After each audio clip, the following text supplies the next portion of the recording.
I'm going to show you how to take 8 common ingredients and dehydrate them right here on this DVD.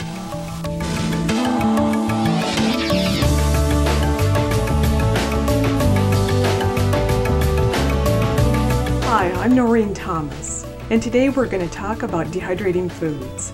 I have a food nutrition degree, microbiology degree, but most importantly, I'm a mom, and I worry about the foods that my kids eat. I want to give them the best start possible, so I'm going to share some of that information with you to help your family as well. Today we're going to dehydrate apricots, kale, mushrooms, applesauce, spaghetti sauce, tomato soup, apples, and potatoes. When choosing a dehydrator, look for a heating element and a fan inside the dehydrator. That way you can control the temperature and the amount of time that it takes you to dehydrate. Most dehydrators will use 20 to maybe 50 cents for the whole period of time from 10 to 12 hours, which isn't much at all, considering that you can take a whole bushel of tomatoes and put it into 1 quart jar when you're done. If you can that same amount, that would be 16 quarts of tomatoes. It's much easier, so just remember, keep it simple. One of the first things I wanted to show you is apricots.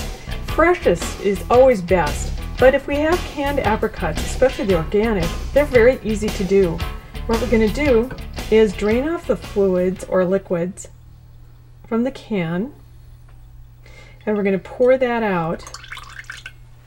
Then we're going to take our spoon and put the halves or sections of the apricot on the dehydrator trays.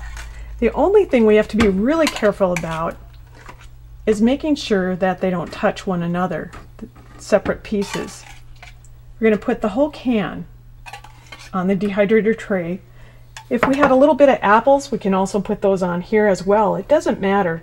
They won't cross flavor each other or won't run together.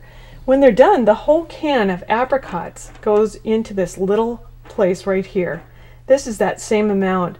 So you can see if you have children, they're more apt to eat half a can of apricots or even have 1 good serving rather than sit down and eat, let's say, 1/3 of a can of apricots.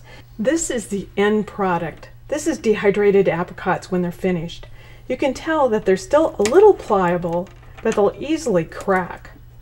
Then they're done. If they're no longer sticky to the touch, then you know they're absolutely at the best.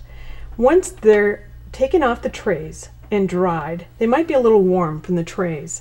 Let them cool, then I can put them in a plastic bag or make them into a trail mix, or I can just put them in a glass jar and they can keep forever. The next ingredient that we're going to dehydrate is kale.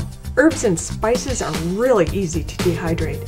What you do is just take the kale leaves from your garden or from your local farmer's market, place them on the tray, and you can place them randomly. Dehydrate for about 4 to 6 hours at a temperature of about 110 degrees.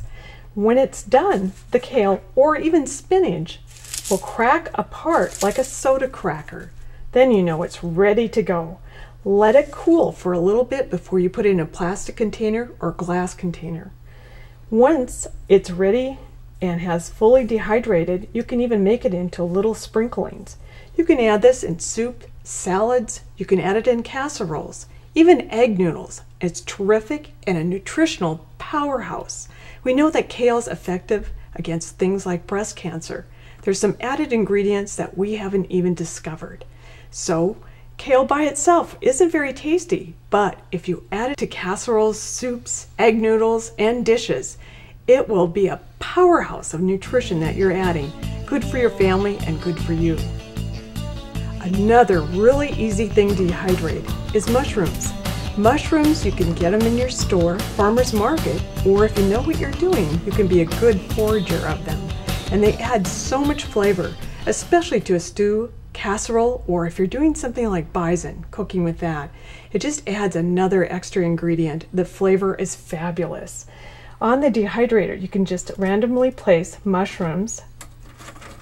You can have buttons to portobellos to any mushrooms and dehydrate just for 2 to 3 hours and they're ready to go.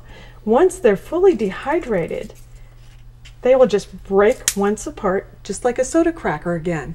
They're ready to go, and the storage is just minimum. Now, why would you want to dehydrate mushrooms? Easy for hiking, camping, taking with, or even storage. Or in summer, when you can get them cheaper, you can dehydrate them and have them for wintertime. Another family favorite is applesauce. Dehydrated is the best fruit leather ever. Fruit leather in the store has just a tiny bit of real fruit, but when you have your own applesauce, or you can even use canned applesauce, it's a wonderful treat. It tastes as sweet as candy. What you're going to do is take some applesauce, and you can make your own from your own apple trees. We're going to spoon it onto a tray that just happens to have a liner, or you can use plastic.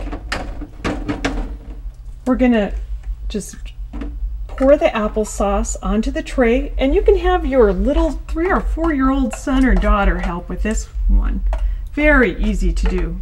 Just pour the applesauce on the tray, spoon it across.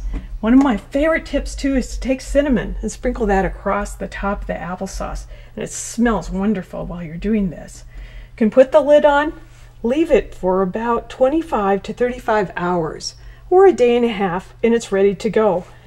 You know when it's done when you're able to peel the applesauce right off the tray.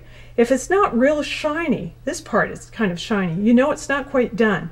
But if it has a dull sheen to it, then you know it's ready, and as soon as it peels off the tray easily and it's not sticky, it's ready to roll. This is a delightful treat. It's easy for the kids to take along in their backpack, or for you on your way to work, or if you're flying somewhere, rather than just have all the chips and pop and candy, have some applesauce. It's a lot better for you.